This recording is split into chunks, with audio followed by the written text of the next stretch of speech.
देखिए क्या क्वेश्चन है हमारा। अ 4% solution of sucrose is isotonic with 3% solution of unknown organic compound. What do you mean by isotonic? First understand the fundamental, जो मैंने काफी detail में लेक्चर में बताया है। ये वर्कशीट 2 का क्वेश्चन नंबर 23 है, दानियाल का डाउट्स है तो वो मैं डिस्कस कर रहा हूँ। ठीक है, आइसोटोनिक सॉल्यूशन का मतलब वो होता है, क्या होता है थोड़ा बताइए तो, क्या इक्वल होता है आइसोटोनिक सॉल्यूशन में? हेलो। दोनों का ऑस्मोटिक प्रेशर सेम होता है, इसका ठीक है, वजह से दोनों का कंसंट्रेशन भी सेम होता है। ठीक है, तो आपका ये अगर सेम होगा, क्या बोलते हैं, ऑस्मोटिक प्रेशर, तो इसका मतलब pi of sucrose should be equal to pi of unknown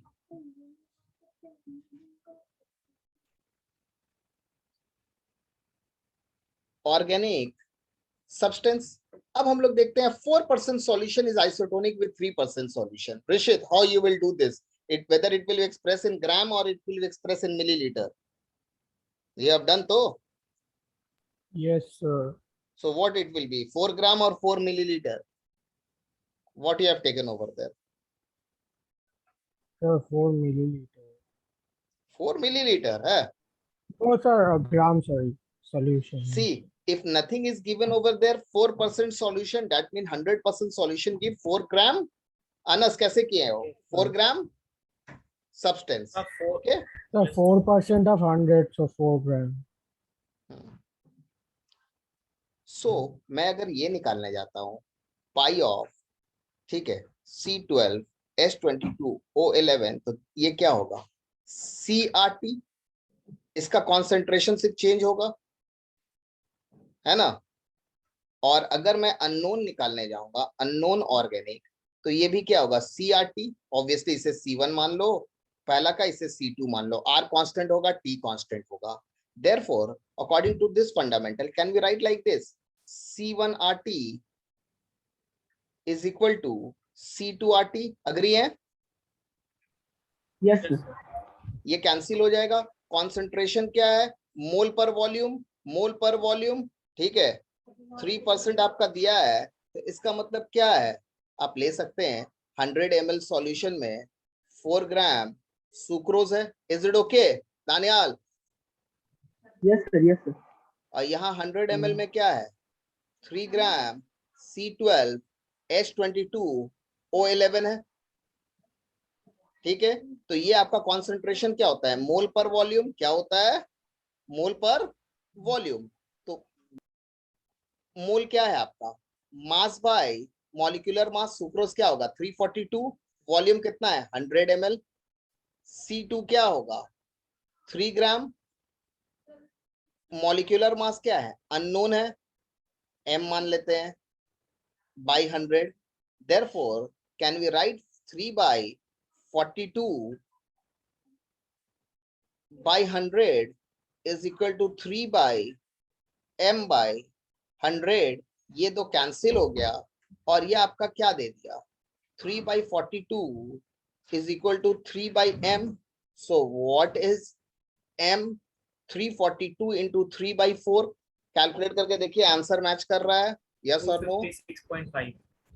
confirm है एकदम कैलकुलेशन में? यस सर, आंसर मैच कर 256.5। 5। अब देखो, हाँ, अब देखो, ये मेरा एक जनरल कंसेप्ट आया। अगर आप चाहते तो ये सम्स और शॉर्ट वे में भी कर सकते थे। आइसोटोनिक सॉल्यूशन है, Directly use the formula W1 दोनों by का N1 कॉन्सेंट, यस यस, एकदम डायरेक्टली कर सकते हैं, नो प्रॉब्लम। मैं बस बता रहा हूँ एक चीज की, कहीं पर अगर कंफ्यूजन हो हमारा, तो हमारा अगर बेसिक्स क्लियर रहेगा तो हम वहां से भी ला सकते हैं। ये हो गया। ये क्या है? कॉन्सेंट्रेशन क्या होगा? Number of mole by volume. Number of mole by volume, volume तो दोनों का सेम होगा, एक ही जगह पे है, तो इसका मतलब कि नंबर ऑफ मोल हो गया। कर सकते हो, ठीक है everyone? Is it okay? Yes, sir. Yes, sir. No, question number 8, maximum लोगों का डाउट है ये। The vapour pressure of pure liquid A and B are 450 and 750। ये प्योर पे है, ठीक है। ये मैं रिकॉर्डिंग करना भूल गया था, इसीलिए मैंने अभी स्टार्ट किया है।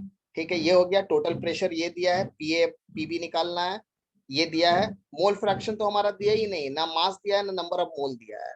तो हम लोग क्या करते हैं, हड़बड़ाने की जरूरत नहीं, घबराने की जरूरत नहीं, थोड़ा डेटा को लिखते हैं, देखें क्या कर सकते हैं। X A P not A, X B P not B. Okay, दोनों तो फाइंड करना पॉसिबल नहीं है, मगर एक वेरिएबल तो फाइंड कर सकते हैं, बिल्कुल। नोन, नोन, नोन, ये दोनों सेम चीज है, इसे सॉल्व कर लीजिए। ये कैलकुलेट होके आ रहा है, मेरे स्टूडेंट लोगों ने यहाँ पर बताया है, ये मेरा कैलकुलेशन नहीं है, मगर उनका कहना है करेक्ट है, तो आप भी इसे कैलकुलेट करके चेक कर लीजिएगा। ठीक है, ये आपका 0.4 आ रहा है।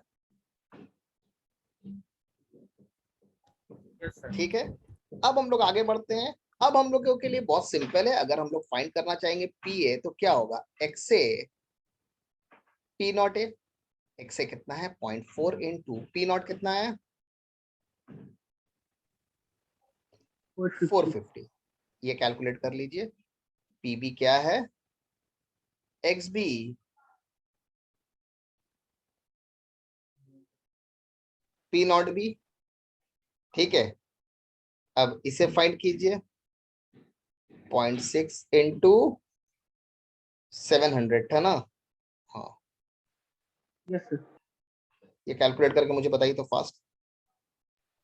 Sir, सर ऊपर वाला 180, 180, नीचे वाला 420। हाँ, ऊपर वाला सर 180 mm, दरवाजा नीचे वाला लगा दो। 420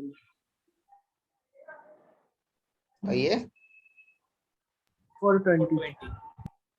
अब देखो, पहले क्वेश्चन समझो। अब यहाँ से क्वेश्चन का मेन कंसेप्ट शुरू है, जो लोगों को कंफ्यूज करता है। Find the composition of liquid mixture if the vapour pressure is this and also find the composition in vapour phase. एकदम आराम से, एकदम आराम से। कॉम्पोजिशन का मतलब कहीं भी प्रेशर नहीं होता है, कॉम्पोजिशन का मतलब होता है कि वो कितना कॉम्पोजिशन वहां पे ऑक्यूपाई कर रहा है। ठीक है, तो कॉम्पोजिशन का मतलब क्या होता है, परसेंटेज भी हो सकता है, फ्रैक्शन भी हो सकता है, मतलब ये लोग मोल फ्रैक्शन के बारे में फाइंड कर रहे हैं। तो हमारा जो पहला आंसर था, जो हमारा फर्स्ट का उस पार्ट का जो पहला आंसर था, वो हमारा क्या है, सबको समझ में आ रहा है? वो हमारा पहला आंसर क्या है, मोल फ्रैक्शन ऑफ ए कितना है, 0.4, and mole fraction of B कितना है, 0.6। ये हमारा कॉम्पोजिशन। आप चाहो तो नहीं, मुझे परसेंटेज में 100 लगा दो, ये 40% है इसका मोल फ्रैक्शन, ये 60% है। पहले क्वेश्चन को समझो अच्छे से, कॉम्पोजिशन ऑफ लिक्विड। ठीक है, हेलो। Yes sir. यस अब सर। हम लोग को चाहिए कॉम्पोजिशन इन वेपर फेज। किसमें चाहिए, vapour phase. Find out the composition of liquid mixture if the total pressure is, if the total pressure is 600, find the composition of liquid mixture. If also find the composition of the vapor phase. देखो vapor phase क्या होता है, what is vapor phase?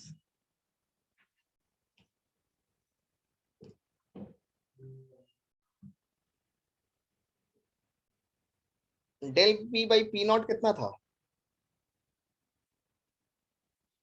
Hello, Yes, sir. x2 था। del p क्या था, p not minus p by P0. p not is equal to x2। p not हमारा कितना दिया है, सब मैं एक्सप्लेन कर दे रहा हूँ। p नॉट, ठीक है, आप बोलते नहीं मुझे a का फाइंड करना, चलो भाई a ही ले लो, a ले लो। ठीक है, ये भी a है, क्या फाइंड होगा, पी नॉट कितना दिया है, पी नॉट है 450 माइनस पी ए कितना है 180 by,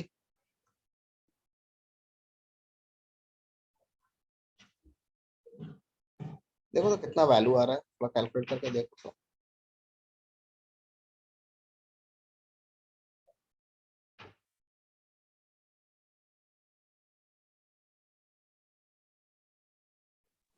to 70 by 180 divided by 180. 1.5 आ रहा है. वो मुझे भी तो मालूम है 1.5 राजेश, ये इतना मुझे भी 1.5 please मालूम बोल. है। कितना आ रहा है, 1.5. 1.5। एक मिनट मुझे दे दो।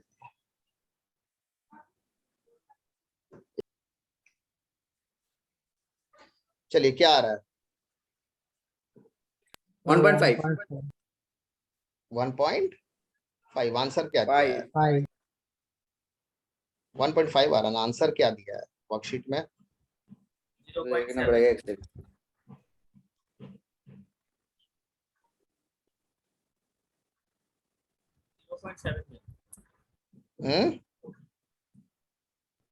0.7. ठीक है, अब आइए, अब हम लोग एकदम आराम से आते हैं। ये हम लोग का क्लियर हो गया पूरा। ये वेपर फेज क्या बोल रहा है? हम लोग जितना भी चीज कर रहे हैं, find a composition of liquid mixture. सबसे पहले एक चीज समझिए, हमारे पास जो मिक्सचर है वो किसका है? लिक्विड का है। वो लिक्विड है जो वॉलेटाइल है। Are you getting my point? जी सर, जी सर। ठीक है, ये वॉलेटाइल है। क्या है? ये वॉलेटाइल है, which is consider as a Raoult's law. तो यहाँ पर क्या फॉलो हो रहा है? ये जो कंसेप्ट हो रहा है हमारा, क्या फॉलो हो रहा है? Raoult's law. अगर composition of vapour phase, vapour phase का मतलब कि कोई वो लिक्विड में है ही नहीं है, सब कुछ किसमें है? वेपर में। तो यहाँ का जो वेपर होगा, जो पार्शियल प्रेशर होगा, मेरी बात समझ रहे हैं ना, ये और लिक्विड नहीं होगा, तो पार्शियल प्रेशर तो सेम होगा ना इसका, पीए एंड पीबी। क्या होगा partial pressure?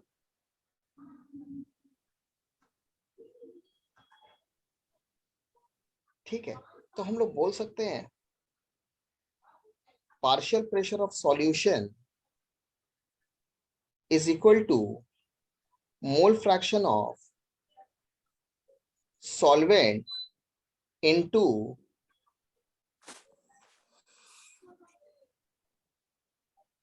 Pressure of solvent. Agree है? जी सर।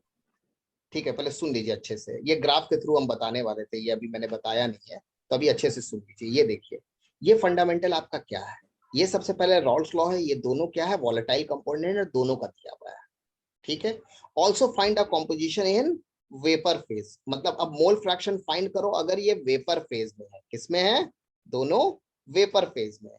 वेपर फेज का मतलब क्या होता है? ठीक है, वेपर फेज का मतलब होता है कि जो भी आपका सॉल्यूशन है उसमें सिर्फ जो हम लोग आपको रिलेटिव लोअरिंग बताए थे, याद है? या रॉल्स लॉ का सेकंड फंडामेंटल, ये मेरा बताना बाकी है, ये मैं आपको बता दूंगा, पूरा डिटेल में दिखाना होगा होता है तो अभी दिखा देता हूँ। PA plus PB, just give me one moment, book में लेके आता हूँ पहले। उसी दिन एक क्वेरीज था इसके ऊपर।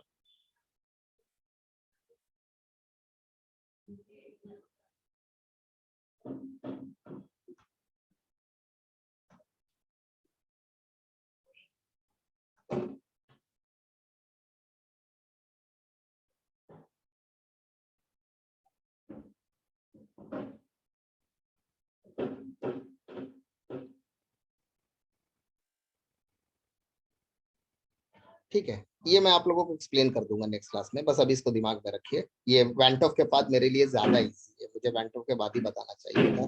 ठीक है, इन सर वेपर क्या बोला, फेज, थोड़ा रिपीट कर सकते हैं? ऊपर से प्लेन गया है, सुन नहीं पाया।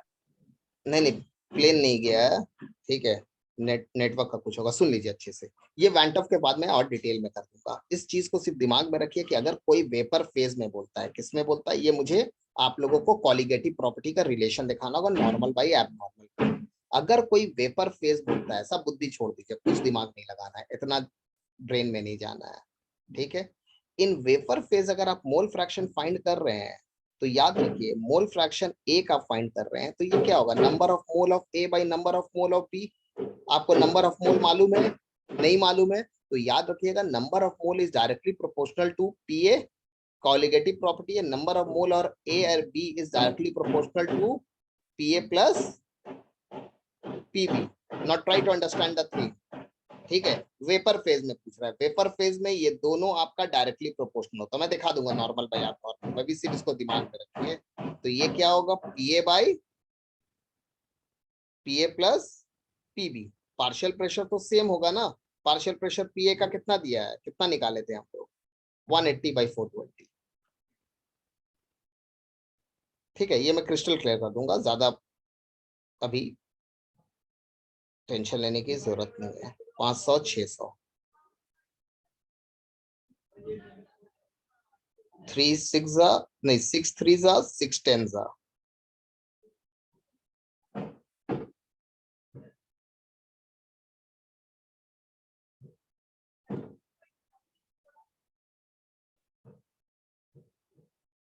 18/60 3/10 0.3 x से निकला, तो x भी क्या निकलेगा 1 माइनस x से, मतलब 0.7। अब आप बोलिएगा सर ये वेपर फेज का क्या कहानी है, आऊंगा इस चीज में, ठीक है, दिन बिंदास रहिए। कभी भी वेपर फेज पूछता है हमेशा इस फॉर्मूला को याद रखिएगा, mole fraction of any substance is equal to this and this. ये कॉलिगेटिव के थ्रू प्रूव करेंगे, ये डाल्टन ने प्रूव किया था, ठीक है। ठीक है, चलिए, अगर आप जी। जानना चाहते हैं वेपर फेज का तो मैं आपको दिखा देता हूं। आप लोग के पास अगर 11 का बुक होगा तो एक बार चेक करिए, बता ही देता हूं, आइए।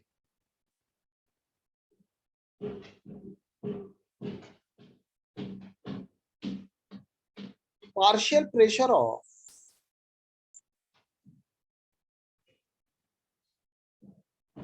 Any component at vapour phase. Vapour phase का मतलब है कि उसके अंदर सिर्फ वेपर है, वो वोलेटाइल लिक्विड नहीं है, समझ लीजिए, वो सिर्फ वेपर निकल रहा है, ठीक है। तो partial pressure of any component at vapour pressure is partial pressure is equal to mole fraction into total pressure, mole fraction into total pressure. आपको टोटल मालूम है ये प्रेशर। फॉर्मूला? हेलो, हाँ सर हाँ बोलिए। ना, मैं हाँ Yes, ना, मैं sir. आंसर दीजिए। Partial pressure of any component is equal to mole fraction into total pressure. मालूम है हाँ या ना? नहीं मालूम है तो मैं इसे एक हाँ बार एक्सप्लेन कर देता हूँ, क्योंकि ये बहुत मालूम है मेरे को। इंपॉर्टेंट है। और किसको नहीं मालूम है? कोई प्रॉब्लम नहीं है, नहीं मालूम है तो मैं एक्सप्लेन, क्योंकि मैं एक्सप्लेन करना भी चाहता हूँ। सर हमको नहीं समझ में कर दिए हाँ, सर एक बार एकदम कर दे रहा हूँ, पहले ये समझो। ये क्लियर है? लिक्विड मिक्सचर क्लियर है?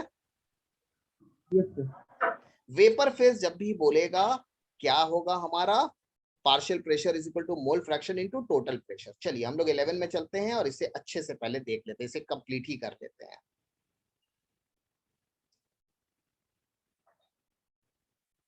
पीवी इज इक्वल टू क्या होता है?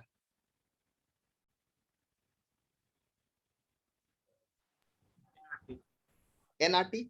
मान लो इस कंटेनर में गैस है, ये देखो ये हमारा क्या है, ये पूरा गैस है, इसके अंदर कोई लिक्विड नहीं है, इसके अंदर कोई लिक्विड से नहीं बन रहा है। हमारा दो फंडामेंटल है, एक है वेपर फेज जो डाल्टन फॉलो करता है, और एक है वोलेटाइल लिक्विड फेज जिसको सिर्फ लिक्विड फेज भी बोलते हैं। क्लियर है सर? ये कौन फॉलो Yes, करता sir. है? Raoult's law. ये कौन फॉलो करता है? Dalton's law. अब आओ, ये कंटेनर के लिए हम लोग अभी इसके ऊपर काम करें। इस कंटेनर के लिए वॉल्यूम, टेम्परेचर एंड आर, तीनों का जितना भी गैस है इसके अंदर सबका सेम होगा। हेलो, जी सर। Yes sir. ठीक है। अब मैं यहाँ पर पार्शियल प्रेशर निकाल रहा हूँ। Partial pressure of A V N A R T, agree हो? जी सर।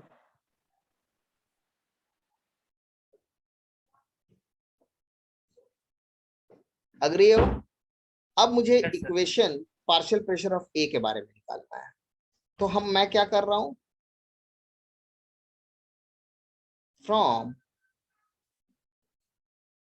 इक्वेशन 1 एंड इक्वेशन 2 हम लोग इक्वेट भी कर सकते हैं, डिवाइड भी कर सकते हैं। PV is equal to R T को दोनों को कॉमन कर लो, ठीक है। वी बाई आर टी, यहाँ पर क्या है, वी बाई आर टी क्या है, पी बाई एन, अग्री हो? यहाँ वी बाई आर टी क्या है, P A by N A. Therefore हम लोग लिख सकते हैं P by N is equal to P A by N A, agree हो? Yes sir. पी ए क्या होगा,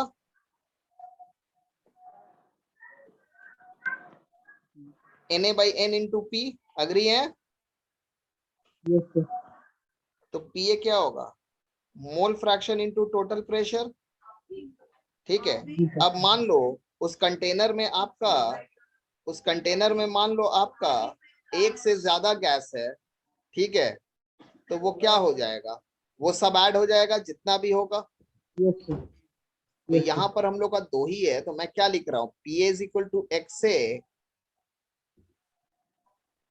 बाई पीए प्लस पीबी, तो बात तो वही है ना, ये टोटल प्रेशर यहाँ आया है ना।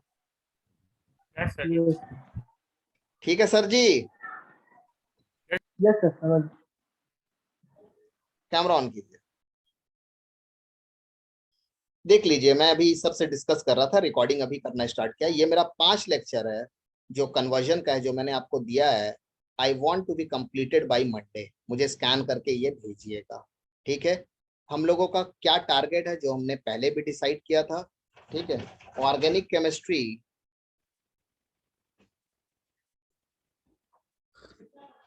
if we want to start, these things should be crystal clear।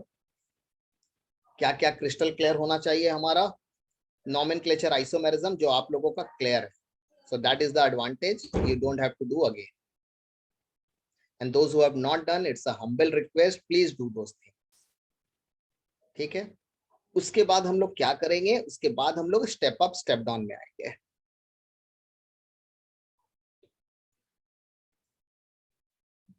और उसके बाद एक और टॉपिक चाहिए आप लोगों को, एरोमेटिक कंपाउंड्स का एक लेक्चर।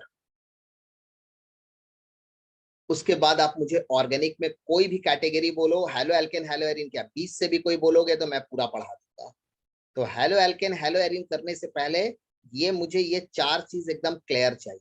अगर ये आपका 4 चीज क्लियर नहीं रहेगा तो मैं सॉल्यूशन के बाद सीधा काइनेटिक शुरू कर दूंगा, आप लोग ये करते रहिएगा कि काइनेटिक्स वगैरह में टाइम नहीं लगेगा। एक बार एक्नॉलेज कीजिए कि ये मंडे तक मिल जाएगा मुझे, ये सर मंडे तक कीजिए, और ये ट्यूसडे को दिन में कंप्लीट कर लीजिएगा। 1 Yes, घंटे का sir. लेक्चर है Yes, ये। sir. ठीक है, मैं रिकॉर्डिंग ऑफ कर रहा हूँ।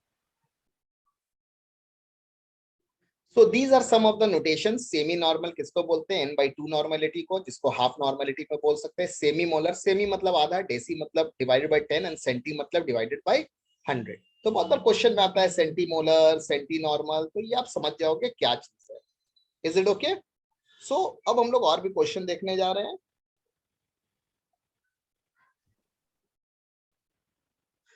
A decimolar solution of potassium ferrocyanide। Potassium ferrocyanide बच्चों, जो लोग अभी 11 में जिन्होंने कोऑर्डिनेशन कंपाउंड नहीं किया, ये सब कंपाउंड आपको सुनने में बहुत टफ लगेगा, मगर ये सब एकदम सिंपल है। जैसे कोऑर्डिनेशन करेंगे, नेमिंग और इनऑर्गेनिक नेमिंग सिंपल हो जाएगा। जैसे ऑर्गेनिक नेमिंग के लिए हमने ऑर्गेनिक नोमेनक्लेचर किया था, उसी तरह इनऑर्गेनिक नेमिंग के लिए एक चैप्टर है हमारा क्लास 12 में, जिसका नाम है कोऑर्डिनेशन कंपाउंड, जहां पर हम लोग इनऑर्गेनिक नेमिंग करेंगे। तो अगर आप कुछ इस बड़े टाइप का जो क्वेश्चन देखते हैं कुछ कंपाउंड का, तो घबराइएगा मत, मैं उसका नाम दिखा देता हूँ। ये सब आपका क्रिस्टल क्लियर हो जाएगा आफ्टर डूइंग द कोऑर्डिनेशन। आप देख भी सकते हैं, हम लोग का टारगेट है कि ये 4 चैप्टर फटाफट कंप्लीट करना है जून लास्ट वीक से पहले।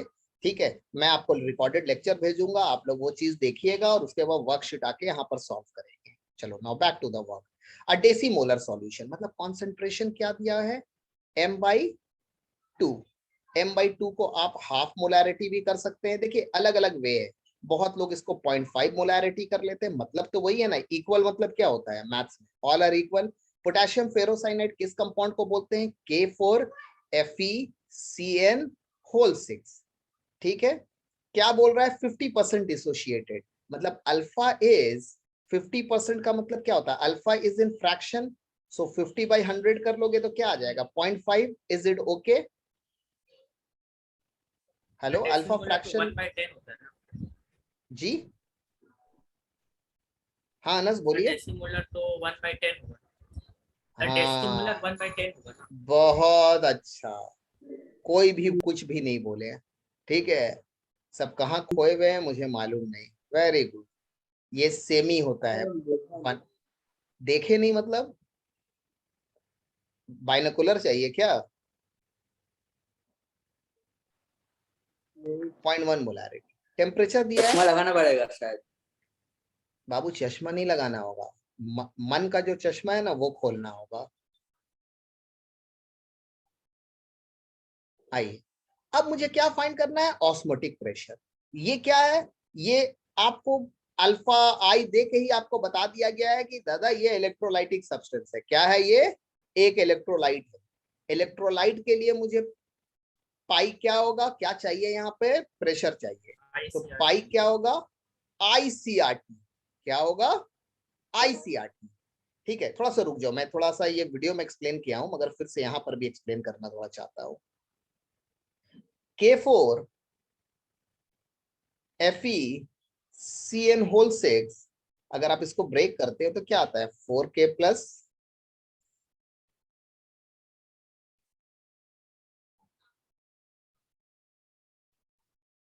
4 माइनस कितना आयन से 5 आयन से। ठीक है, I इज इक्वल टू 5 होता अगर अल्फा 100% होता। Are you getting my point? If alpha is not 100%, मतलब 100% मतलब 1 होता। If alpha is any other value तो we have to find i. ये याद है, मैंने लेक्चर में ही पढ़ाया था, एक बार अच्छे से देखिएगा, मैंने ट्रिक बताया था कैसे करके क्वेश्चन कर सकते हैं। सो हमें क्या चाहिए, पाई चाहिए। पाई के लिए कॉन्सेंट्रेशन दिया है, सी दिया है, अरे हाँ सी मालूम है, आर मालूम है, हाँ मालूम है, टी मालूम है, हाँ मालूम है। इसका मतलब हमें आई नहीं मालूम है। तो आई हमारा क्या होगा, for dissociation, for dissociation we know alpha is equal to I minus 1 by n minus 1। बहुत से बुक में देखोगे 1 minus I by 1 minus N, बात एक ही है। ठीक है, आई का वैल्यू क्या है हमें मालूम नहीं, अल्फा क्या है 0.5, आई हमें मालूम नहीं है, एन क्या है, N is also number of ions, number of ions. ठीक है, तो आई क्या होगा 5, सॉरी एन क्या होगा 5 होगा।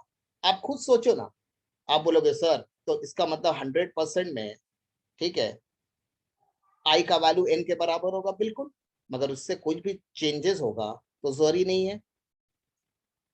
5 माइनस 1, तो आई कितना आ गया, i minus 1 is equal to 4 into 0.5, 2 हो गया ना, और आई का वैल्यू कितना हो गया 2 1 3। क्लियर है? Yes sir. किसी को 1% Yes. भी नहीं समझ में आएगा ना, मुझे स्टॉप कीजिएगा। ठीक है, ये क्या आ जाएगा 0.1। अब रुक जाओ, अब एकदम आराम से रुक जाओ, ये कॉन्सेंट्रेशन है, ये मोलैरिटी है। ठीक है, इसका भी कोई यूनिट नहीं है, इसका भी मोल पर लीटर है। ठीक है, आर का वैल्यू दिया हुआ है 8.314, संभल के थोड़ा, यहाँ पे थोड़ा संभल के, यूनिट का कहानी गड़बड़ हो सकता है थोड़ा। और टेम्परेचर कितना है 300 केल्विन। केल्विन गया, केल्विन गया, यहाँ पे मोल है, मोल गया, मोल गया, आंसर जूल में होगा। देखो तो आंसर क्या दिया है वर्कशीट में, जूल में है क्या? न्यूटन मीटर पर स्क्वायर, हाँ तो वही होता है, तो वो तो मतलब जूली में सर। हाँ ठीक है।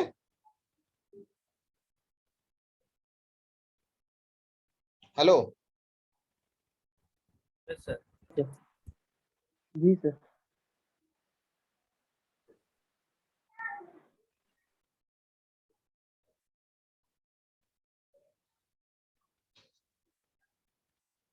देख लीजिए, कोई भी इशू है फील फ्री टू आस्क। समझ में आ रहा है? यहाँ पे हम लोग को प्लेस करना और यहाँ पर आंसर लिखना है, आंसर लिख दीजिए, तो इसे समझिए। ठीक है, एक और क्वेश्चन कराते हैं। सर इसका आंसर मैच नहीं कर रहा।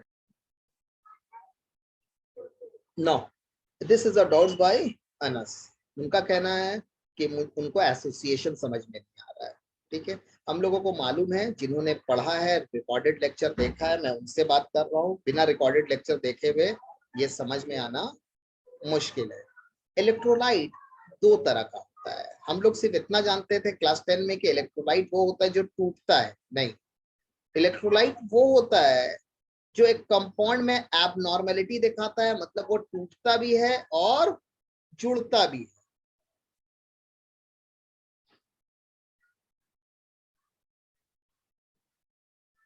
ठीक है, डिसोसिएशन पार्ट हमारा पूरा क्लियर है। किसी को डाउट है डिसोसिएशन में तो बोलिए, आपका डाउट जनरेट हुआ है एसोसिएशन। एसोसिएशन समझने से पहले आपको, अगर मैंने लेक्चर में कराया, अगर वो आपको नहीं समझ में आया तो इसका मतलब आपका हाइड्रोजन बॉन्ड में थोड़ा सा इशू। आइए हम लोग थोड़ा सा हाइड्रोजन बॉन्ड देखते हैं। हाइड्रोजन बॉन्ड क्या होता है? हाइड्रोजन बॉन्ड वहां पे होता है, वो रिप्रेजेंट किया जाता है ब्रेक लाइन से। किससे रिप्रेजेंट किया जाता है? ब्रेक लाइन से। ठीक है, हाइड्रोजन बॉन्ड वहां होता है जहां पर हाईली इलेक्ट्रोनेगेटिव एलिमेंट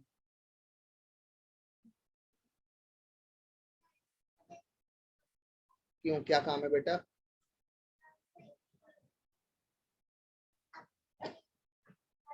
कर लो। Highly electronegative element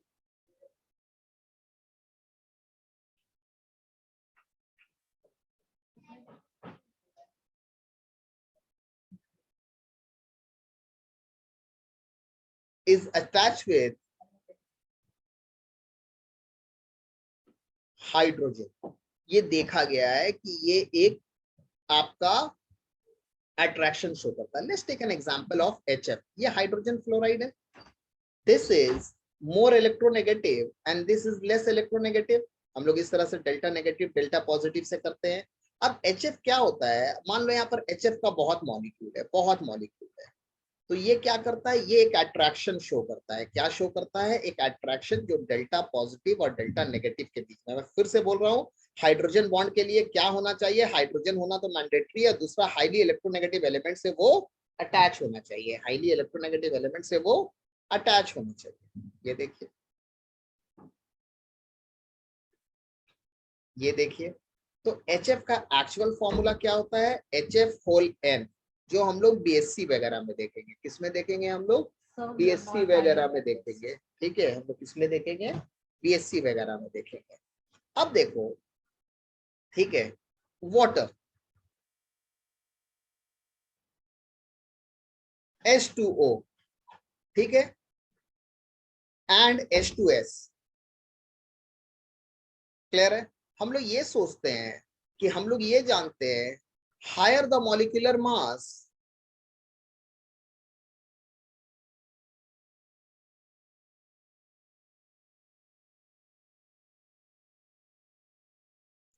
higher the boiling point और मैटर। यहां देखो, H2S में हाइड्रोजन, इसका मॉलिक्यूलर मास क्या होगा? 18 यूनिट, मतलब 18 ग्राम, और 32 प्लस ये कितना होगा? 34 unit. Is it okay? Hello. मगर Yes, sir. इसका boiling point of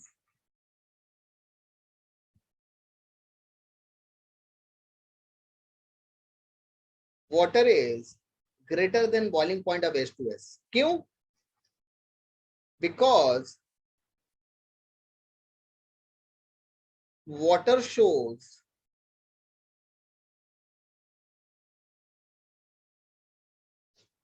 association of molecule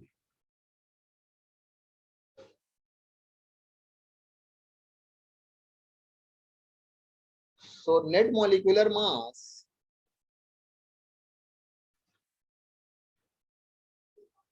increases or H2S does not show H bond. H2S does not show H bond. Why?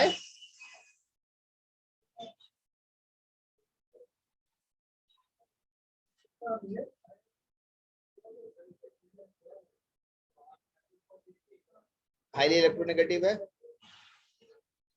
H2S sulphur electronegative नहीं है। क्या क्या electronegative element इसके साथ hydrogen bonding होगा, याद रखिएगा, बस, और कोई भी नहीं है। नो H बॉन्ड,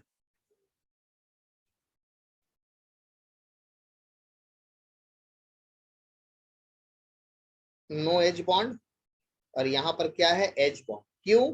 क्योंकि हाईली इलेक्ट्रोनेगेटिव एलिमेंट के साथ है। और भी वाटर मॉलिक्यूल, मेरे साथ लेक्चर है डिटेल में, मैं भेज दूंगा, बोलिएगा आप लोग, या आप लोगों के अपने ऊपर है, जो मांगेंगे उनको मैं भेज दूंगा। ये हो गया। अब इसी तरह हाइड्रोजन बॉन्ड ना दो टाइप का होता है।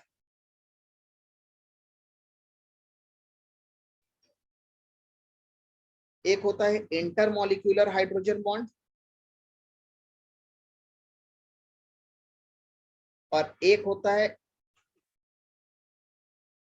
Intramolecular hydrogen bond. इंटर का दो पार्ट होता है, linear and cyclic.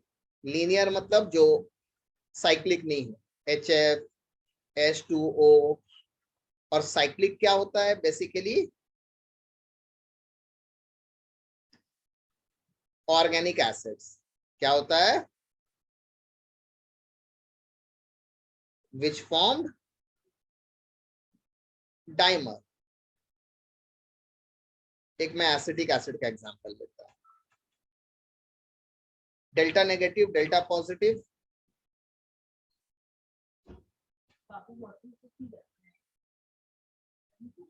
HO CH3 double bond O। ठीक है, यहाँ पे डेल्टा नेगेटिव डेल्टा पॉजिटिव है, ये क्या है, डेल्टा नेगेटिव डेल्टा पॉजिटिव है, और ये भी इलेक्ट्रोनेगेटिव एलिमेंट है, तो यहाँ पर ये हाइड्रोजन बॉन्डिंग फॉर्म करता है, जिसके वजह से यहाँ पर क्या होता है, एसोसिएशन होता है। एक छोटा सा मैंने समझाने की कोशिश की है, ठीक है, जिससे आपका 12th का पार्ट, क्योंकि ये और रिपीट नहीं है आपका क्लास 12th में, बस इसी जगह पर हाइड्रोजन